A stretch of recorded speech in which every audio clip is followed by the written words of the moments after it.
రవాణా వాహనాల ఫిట్నెస్ ను రవాణా శాఖ అధికారుల నుండి ప్రైవేట్ సంస్థలకు కూటమి ప్రభుత్వం అప్పచెప్పడం వలన రవాణా కార్మికులకు ఎదురవుతున్న ఇబ్బందులను దృష్టిలో పెట్టుకొని వెంటనే ఆ విధానాన్ని ఉపసంహరించుకోవాలని అఖిలపక్ష సమావేశంలోని నాయకులు ప్రభుత్వాన్ని డిమాండ్ చేశారు. ఈ సందర్భంగా జేఏసీ కన్వీనర్లుగా వ్యవహరిస్తున్న ఐఎన్టీయూసీ జిల్లా అధ్యక్షుడు వాసంశెట్టి గంగాధర్, మాజీ డిప్యూటీ మేయర్ బాక్స్ ప్రసాద్ నేతృత్వంలో స్థానిక ఆనంద ఏజెన్సీ పన్నెండులో శనివారం అఖిలపక్ష పార్టీల సమావేశం జరిగింది. ఈ సమావేశానికి మాజీ ఎంపీలు ముల్లవల్లి అరుణ్ కుమార్, మార్గాని భరత్రామ్, సిపిఎం జిల్లా కార్యదర్శి టి అరుణ్, డీసీసీ అధ్యక్షుడు విజయరెడ్డి, ఆర్టీసీ వ్యవస్థాపక అధ్యక్షుడు మేడా శ్రీనివాస్, సిపిఐ జిల్లా కార్యదర్శి రాధికాకు మల్లి, పలు కార్మిక సంఘాలు, వివిధ యూనియన్ల నాయకులు ఇచ్చేశారు. ఈ సందర్భంగా వారు మాట్లాడుతూ జూలై 1వ తేదీన నిర్వహిస్తున్న చెలో రాజానగరం కార్యక్రమాన్ని జయప్రదం చేయాలని పిలుపునిచ్చారు. కేంద్ర రాష్ట్ర ప్రభుత్వాలకు సెగ తగిలేలా ఈ ఫిట్నెస్ విధానాన్ని రద్దు చేసే వరకు ఉద్యమించాలని, దీనికి తమ సంపూర్ణ మద్దతు ఇస్తున్నట్లుగా ప్రకటించారు. గుజరాత్ రాష్ట్రం తరహాలో ఏటీఎస్ సెంటర్ లేదా ఎంవీఐ ఎవరి వద్దకైనా వెళ్లి ఆటోలకి బ్రేక్ పరీక్ష చేయించుకునేలా వెసులుబాటు కల్పించేలా రాష్ట్ర ప్రభుత్వం చొరవ తీసుకోవాలని కోరారు. కూటమి ప్రభుత్వం అధికారంలోకి వచ్చి ఏడాది కావస్తున్నప్పటికీ రవాణా రంగ కార్మికులకు ఎటువంటి న్యాయం జరగలేదని ఆందోళన వ్యక్తం చేశారు. CM Chandrababu, deputy CM Pawan Kalyan, మంత్రి నారా లోకేష్ ఇచ్చిన హామీలు చేతల్లోకి మారేలా ప్రభుత్వం రవాణా కార్మికుల పట్ల నిర్ణయాలు తీసుకోవాలని కోరారు. ఈ సమావేశంలో ఏఐటీయూసీ నాయకులు రెడ్డి రమణ, వైసీపీ నాయకులు YKL, KL Narasimhareddy, DV Reddy, INTUC ఉభయ రాష్ట్రాల ఆర్గనైజింగ్ కార్యదర్శి T Narayanarao, Muchhakarla Satyanarayana, Polepalli Nageswararao, Sappa Adinarayana, Thondapu Lakshmi Narasimharao, B Pavan, Purnimaraj, auto, చిన్న కార్లు, గూడ్స్ ఆటోలు, మినీ వ్యాన్స్ ఓనర్ కమ్ డ్రైవర్లు పెద్ద ఎత్తున పాల్గొన్నారు.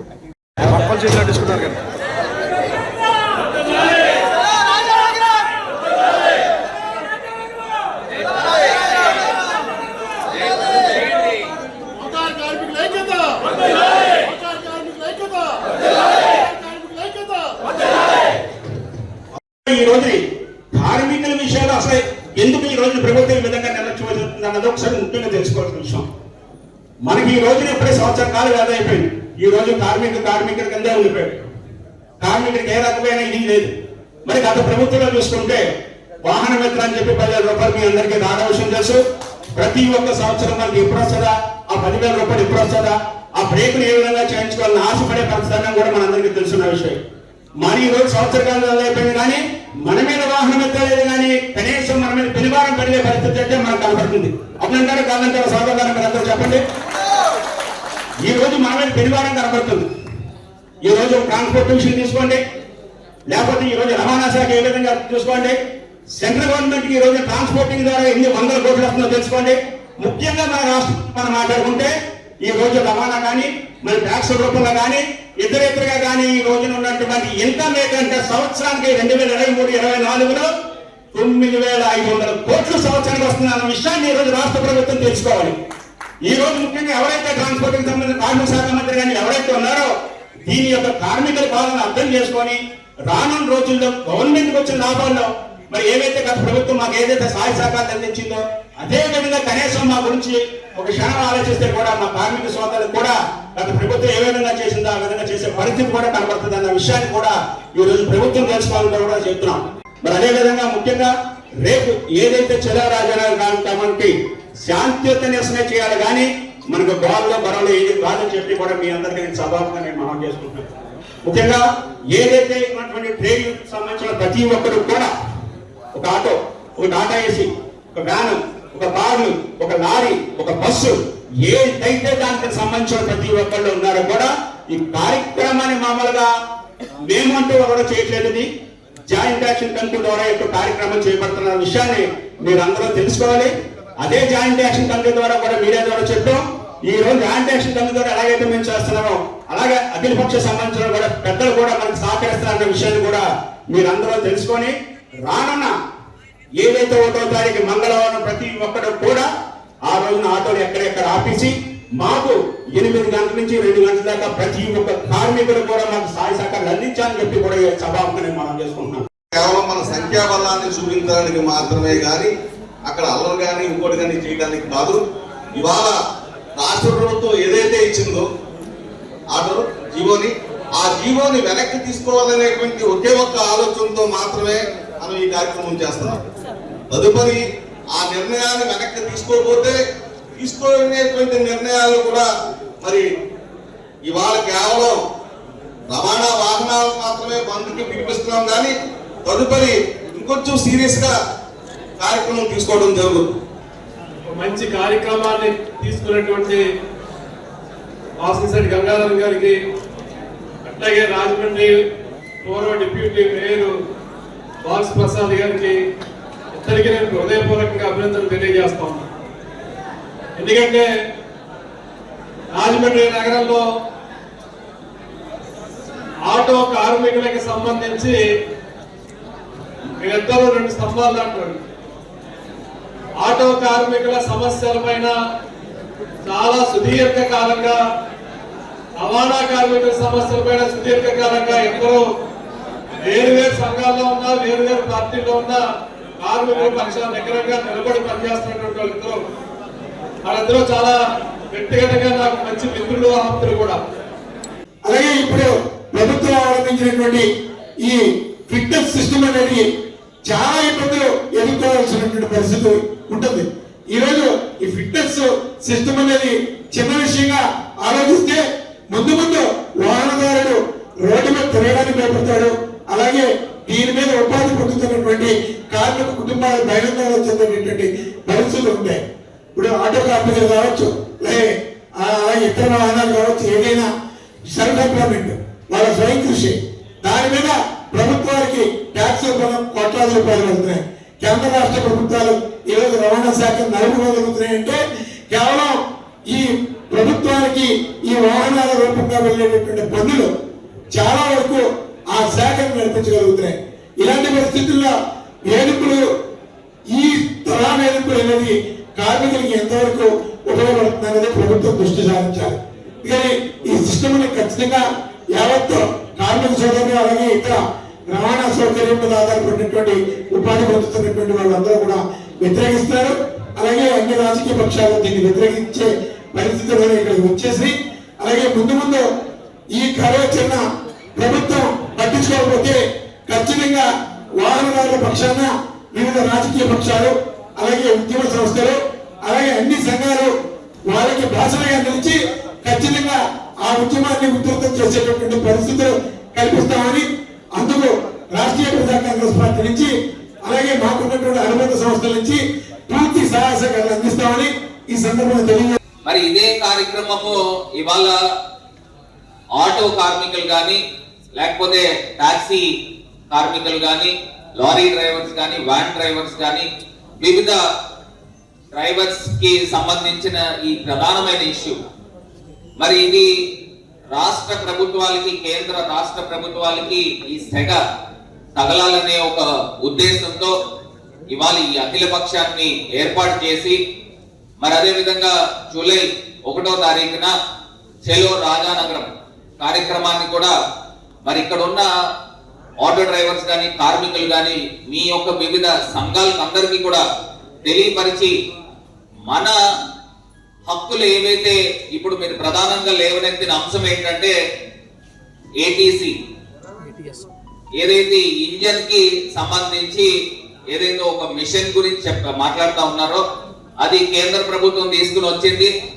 వివిధ రాష్ట్రాల్లో, గుజరాత్ లో కానీ, లేకపోతే కర్ణాటకలో కానీ, రాజస్థాన్ లో కానీ, ఈ 3 రాష్ట్రాల్లో ఇది అవలంబించడం జరిగింది.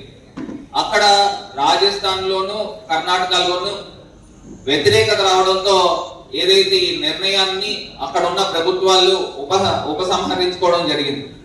కాకపోతే గుజరాత్ లో మరి ఇప్పుడే నాయకులు చెప్పినట్టు గుజరాత్ లో పాత విధానమైన ఫాలో అవ్వండి, లేకపోతే కొత్త విధానమైన ఫాలో అవ్వండి అని మరి తెలియపరిచారు. మరి ఇక్కడ ఆంధ్రప్రదేశ్ దగ్గరికి వచ్చేసరికి ఎందుకు కార్మిక లోకాన్ని ఇబ్బంది పెట్టే కార్యక్రమం చేస్తా ఉన్నారు. ఇప్పుడే మరి సప్ప ఆదినారాయణ గారు కూడా చాలా క్లుప్తంగా చెప్పడం జరిగింది. ఇప్పుడు మనల్ని ఒక ముసలివాడిని తీసుకుని వెళ్ళి బరిలో పెట్టి ఒక యువకుడితో కొట్లాడమంటే ఏ రకంగా కొట్లాడతారు? అంటే పరుగు బంధంలో తీసుకెళ్లి నువ్వు స్పీడ్ గా పరిగెట్టమంటే ఎట్లా అవుతుంది? అదే విధంగా పాత ఆటోలు కానీ పాత వాహనాలకు కానీ అదే రకంగా ఇంజన్ ఆ యొక్క మిషన్ లో పెట్టి ఆ యొక్క స్పీడ్ మ్యాచ్ అవ్వాలని అంటే జరగని పని. మరి రెక్కాడితే గాని డొక్కాడని మరి మీరందరికీ కూడా ఈ రకమైన ఈ విధానాన్ని ఏదైతే ఈ ప్రభుత్వం అవలంబిస్తా ఉందో దాన్ని ఇమీడియట్ గా ఉపసంహరించుకోవాలని ఈ సందర్భంగా మేము డిమాండ్ చేస్తా ఉన్నాము. వైఎస్ఆర్ కాంగ్రెస్ పార్టీ తరఫున డిమాండ్ చేస్తా ఉన్నాం. ఒకవేళ కనుక తప్పు జరిగితే నిలదీసి ఖచ్చితంగా దాన్ని సరిదిద్దుకునేదాకా ఖచ్చితంగా మనం అందరం కూడా కలిసికట్టుగా పోరాడాలని ఈ సందర్భంగా తెలియపరుస్తూ, మరి ప్రధానంగా ఇంకొక అంశం శాండ్ కూడా చాలా దారుణం.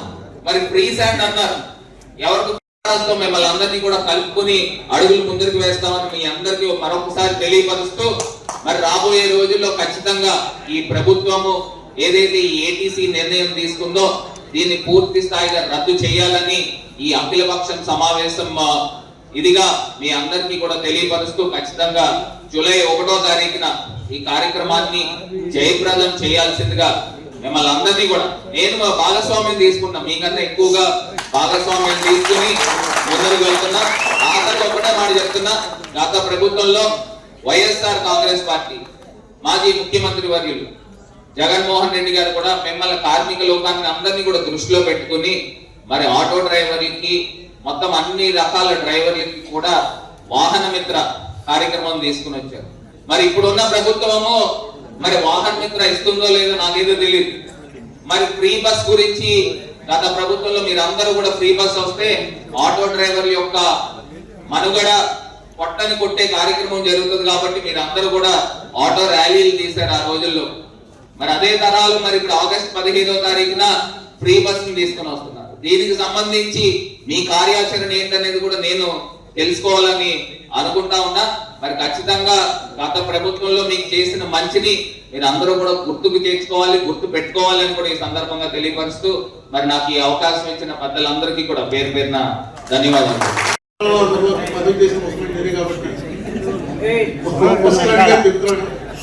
నిజంగా ఇలాంటి కార్మికుల బిల్లులు ఇచ్చేయడానికి కోసం వచ్చింది.